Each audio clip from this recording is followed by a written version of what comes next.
Hello mga loves, samahan nyo ako maglinis ng aking garden kasi medyo malago yung ating mga tanim dahil panay ang ulan. May gloves ako. Yung hinugas bigas ko at saka mga balat-balat ng gulay, ayan mga loves, idilig ko doon sa talong. Pampabunga to mga loves, idilig ko sa talong at saka sa aking ayan yung talong ko, napakadaming bunga.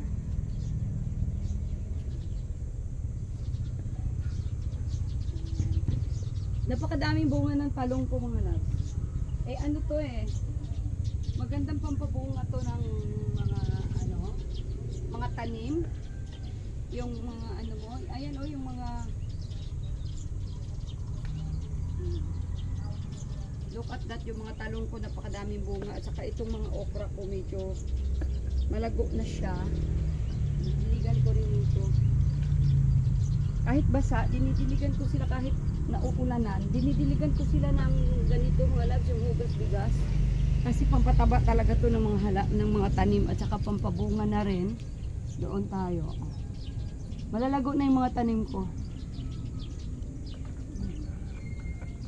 Yung okra ko dito, isang puno na nauna ko dinanim, parang namumulak na puno.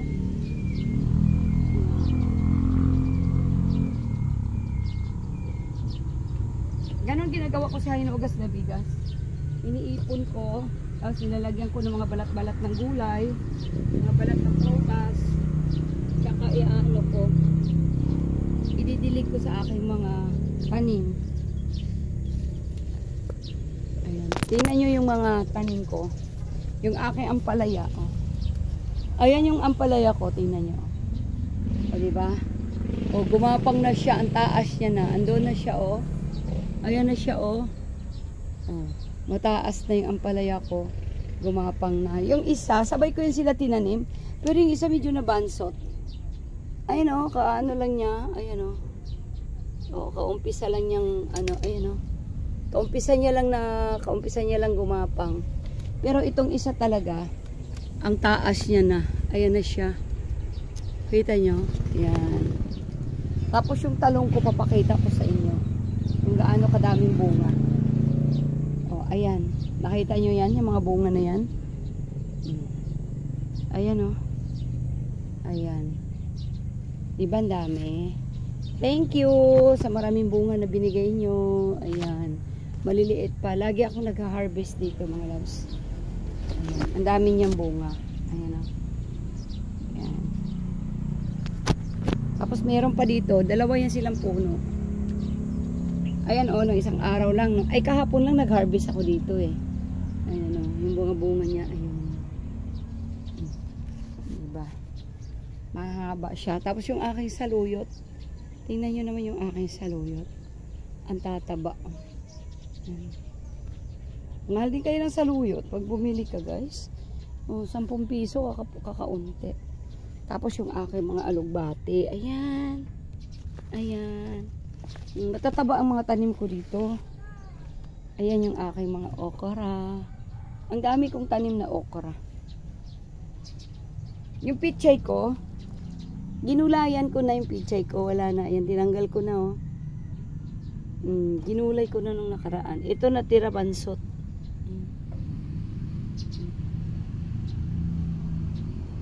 Ayun, ang dami kong okra.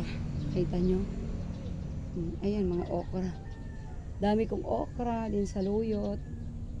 Then, ayan yung kangkong ko. Ito yung kangkong ko, yung malago talaga yung kangkong ko, mga loves. Ayan. Daming kangkong, Tinamad naman ako maggulay, tinamad ako mag-adobo. Ayun yung mga okra ko. Ayan. Diba? Ayan, dito si Manang sa garden. Yung aking naman, yung aking sitaw, ayan siya, gumapang na siya papunta doon. Ayan. Malago siya, pero isang piraso pa lang yung bunga niya na ibinigay niya sa akin. Ito, at pinahinog ko kasi binhi ko. Kuhanin ko na yun mamaya. Gawin kong binhi. Bakit na siya doon? Ilalaglag ko kasi nandun na siya sa tuktok ko. Ilalaglag ko yung sanga niya. Ay yung niya. Ilalaglag natin. Kakawitin ko lang. Dito lang siya sa baba. Dito ka lang sa baba gumapang. Huwag ka na umakyat. Oh, dito lang.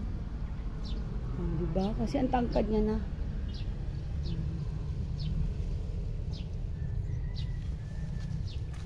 Masukal na rin yung ano ko.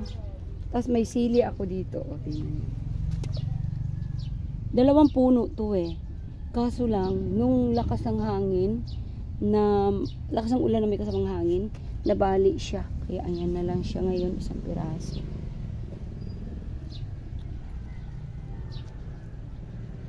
Tapos yung mga gabi ko. Naku, kakaunti pa lang yung mga gabi ko, mga loves. Oo, kaunti lang tumubo.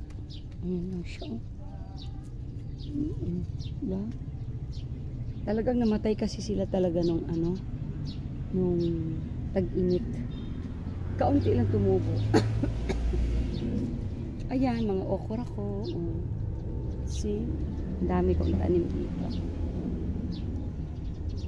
Mga saluyot ko. Oh. Tapos yung kangkong ko talagang magsasawa ka na lang din. Daming insekto. Oh. Ano kaya insekto to? Ayan oh. Nangangain din sila ng dahon. Dami nila kaya.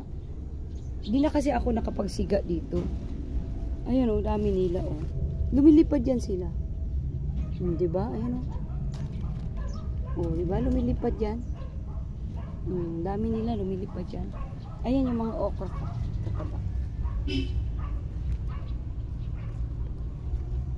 Ito yung nauna kong tinanim na malapit na siya magbunga. Ayan oh.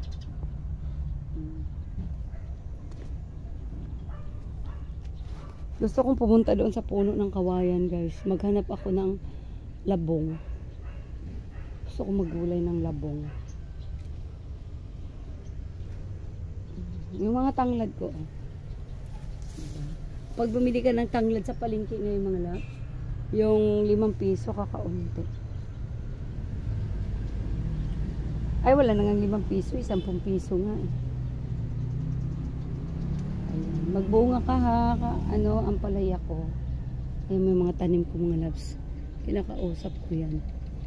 Pag andito ako sa garden. Yung tinanim ng mister ko na, ayan o na, kalamansi. Mabuti, hindi binili ka ng uod. Kasi may uod to. Nung nakaraan, naubos ang dahon niya, mga loves. Walang natira niyan. Tungkoy na lang talaga siya na puro, nasangan na lang, wala siyang dahon. Mabuti nga. So, mga ulit eh.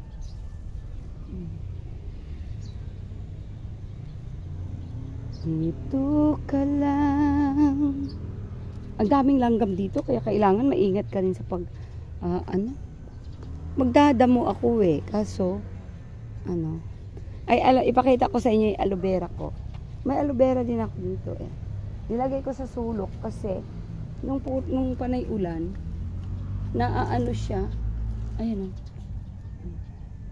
Yung aloe vera ko. Saka yung mga blotter-knit ko na yan o. Umiinom ba kayo? Blotter-knit tea? Ayan. May mga pichay pa ako dito, kaso lang medyo kuluntoy sila. Ayan. Ito. Yung napakinabangan ko, yung nilagay ko dito sa paso, yun yung nagulay ko na. Ayan. Tsaka dito. Parang gusto ko nga ilipat sa paso yung iba eh.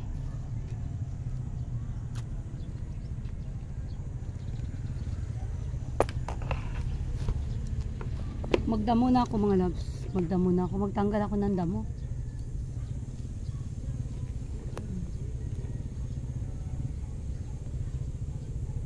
Kasi medyo may mga damo. Pero lagi ko naman to. Nasasagad ko yung mga damo dito. Kasi madalas naman ako nagdadamo. Si Mr. din masipag din magdamo.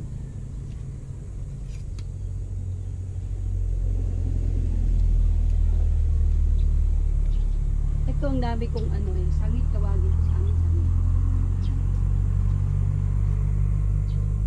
Anuhan ko yung puno ng okra para siya. Yung mga alubati ako dito.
Daming lamok.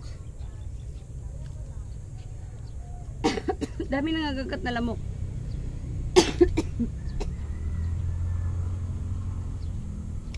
Doon ako sa kabila.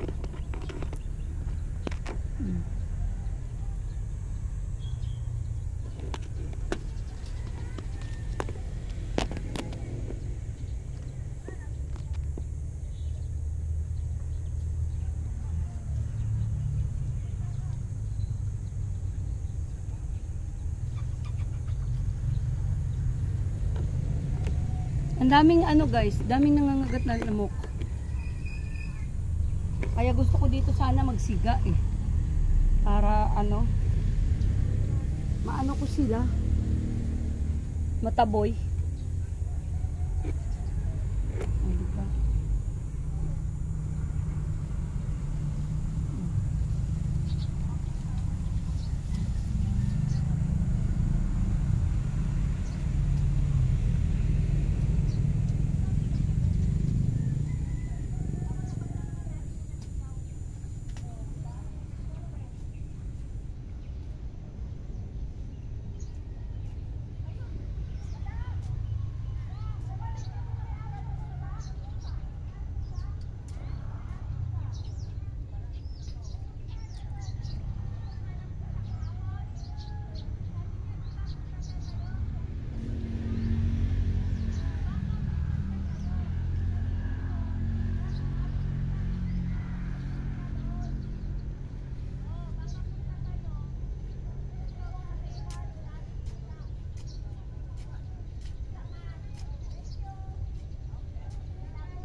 Yung mga puno ng okra, kailangan mo rin siyang anuhan, tabunan ng lupa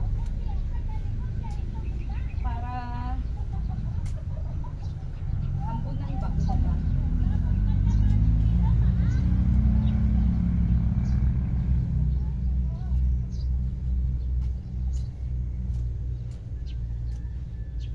Kaya kailangan mo rin laging nalilinis yung garden.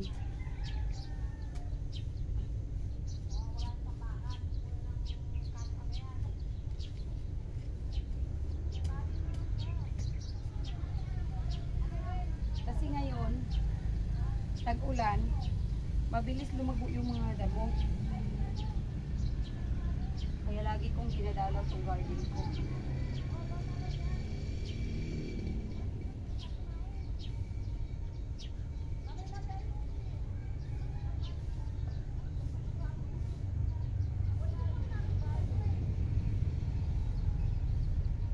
May manok na umiikot dito sa garden ko mga loves. Nanginginain ng mga insekto.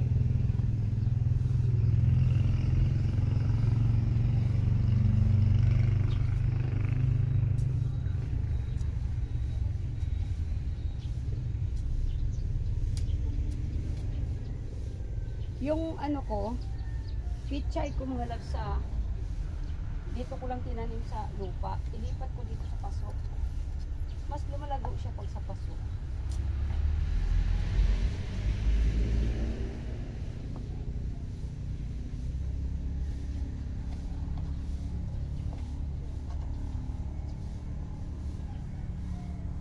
Kasamahan nito na dito ko nilagay sa paso, napitas ko na, naani ko na. Eh sila dito lang sa ano tinanim lupa, hindi sila umano, hindi sila lumago. Eh ilipat ko dito sa paso.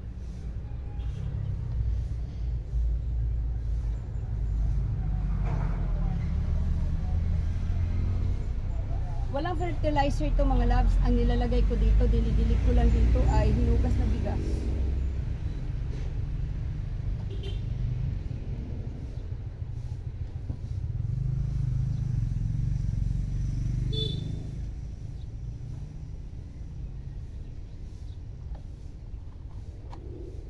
Dito ko sila itanim, lipat ko dito.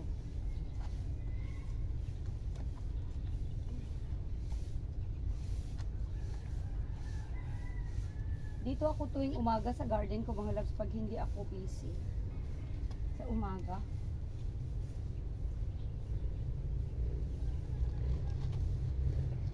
Dito ako sa garden ko. Nag-aasikaso ng aking mga munting pananim.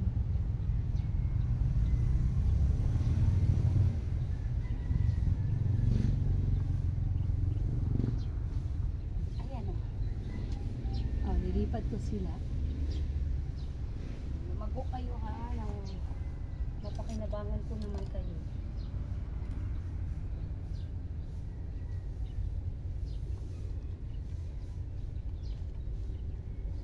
Ito, nasa ano na siya, ayun. Pero ano, payat siya. Baba ka naman. Kung magulay na kita. Ayaw yata magpagulay eh. Kaya ang bagal na tumaba.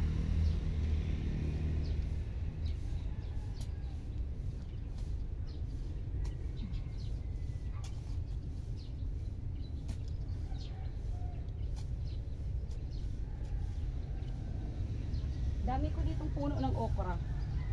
Pag ito lumago, hindi ko ito masasagad ng gulay. Kasi ang dami nila. Bunutin ko na tong mga saluyot na pangit ng mga dahon, mga loves. Ayan. Kasi nga, kinain nga ng insekto. Pangit na ng dahon, hindi ko na rin ito maano.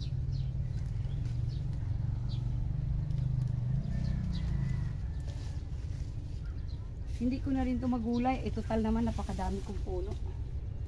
Daming langgam. Nakagat ako.